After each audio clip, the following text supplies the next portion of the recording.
Can your business survive without graphic design?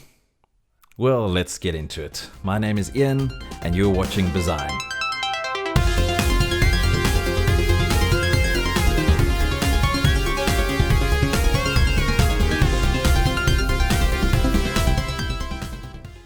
Can your business survive without graphic design? Well, let's just say, for the sake of this video, that we are talking about a coffee shop. And the reason why I'm using this example is for two reasons. Coffee shops are one of the most common entrepreneurial ventures that people try out there. And secondly, we all are familiar with coffee shops. We know how they run, we know how they work. And I'm just going to be talking about the design aspects. So for those of you out there who do own coffee shops, please don't be offended if I leave anything out or generalize, because I know it takes a lot to run a coffee shop. I'm literally just talking about the design aspects of a business here. So the three main aspects, the first one is identity. That is your look and feel. That is your DNA of your business. The second point is your branding, and that is what people see on a regular basis or interact with. And then you have your marketing. And marketing, in my opinion, it's kind of like an echo. If you're quiet, you're not going to get anything back. But if you make a clap, you're going to get claps back. If you make a little clap, you're going to get little claps or nothing back. So marketing, that's just my little illustration about marketing. What you put in is what you get out. So let's look at these three aspects in a bit more detail. Let's firstly look at identity. It usually starts with a logo, and some logos can cost up to $50,000, such as the new Pepsi logo, which incorporates all kinds of mathematical and scientific entities. Some logos can be really simple, but the main point is that your logo has to convey everything about your business in one simple graphic. It's got to convey your purpose. It's got to convey everything, your values, about your business, and people have got to see that logo and understand, I know what that means. I know what they're communicating. So then there's your look and feel. And that is obviously the vibe of your business. And then you get the style, which is how you execute, how you pull off the look and feel. So some brands can have just a plain look and feel, whatever their look and feel is, but the style is how they pull that off. So say, for example, if we're using the coffee shop example, say you have a dinosaur themed coffee shop and you have the look and feel. How far does your style go? How aggressive is your style? Are you going to have just little dinosaurs printed on the coffee cups, or are you going to have coffee cups that are in the shape of a T-Rex head, for example? How aggressive is your style for your look and feel? And finally, and this should be number one actually, is purpose. Identity equals purpose, in my humble opinion. Purpose and identity are interlinked. They cannot be unlinked. Your identity will reveal your purpose reveals your identity, and that's got to reflect in your look and feel, in your logo, in your branding, which we're going into now. So the branding aspect of your business is your physical stuff, like your signage. And signage is very important. And I'm not just talking about the signage on the side of your vehicle. I'm talking about in a coffee shop. If you have customers who are looking for the toilet, but they go into the kitchen door by accident, you might need to relook at the signage in your coffee shop. Menus, uniforms. Uniforms are a great way to bring staff together, to unify a team. That's assuming you have staff. Even if you don't have staff members in your business, if it's just you, get yourself a cap, get yourself a t-shirt made with your branding on. Go that extra mile and get that level of professionalism. Packaging is your coffee shop logo on the little coffee cups. Is it on the little sugar packets? Is it on the takeaway boxes? Your branding has got to go far. Your designer's got to put in a lot of work to make that branding go far.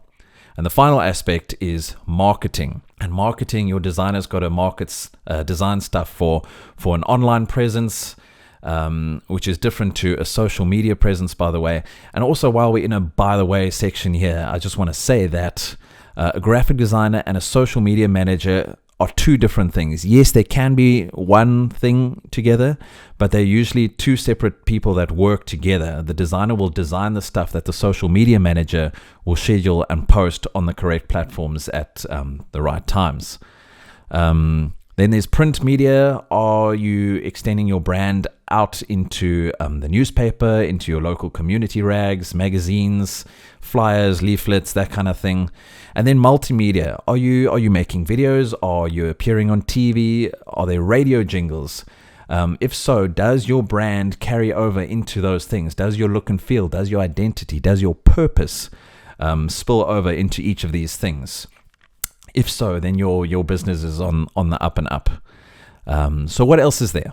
Well, graphic design enhances sales. Unique designs attract people's attention. And that's very true. If you just want to blend in, then create something that's been done before. In fact, there's a famous quote that goes, "It is better to fail in originality than to succeed in imitation." Because with imitation, there's nothing original. It's been done before. It's copying the same as someone else. You're not going to get very far. Quality designs communicate directly to the customer.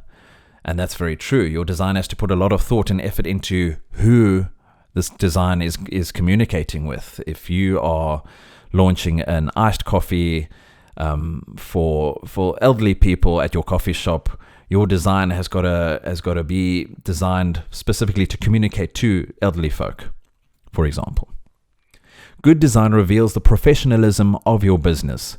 And I'm not just talking about putting it everywhere, which I suggest is a good idea. If it's all of your vehicle, your email signature, it's on your invoices, it's on your sugar packets, it's everywhere. But it's not just about shotgunning your design, it's your brand everywhere.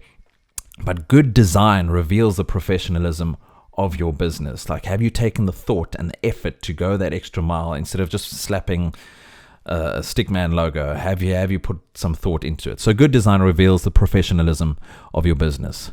What else? Graphic design conveys your brand message. What does that even mean? Well, I'm glad you asked.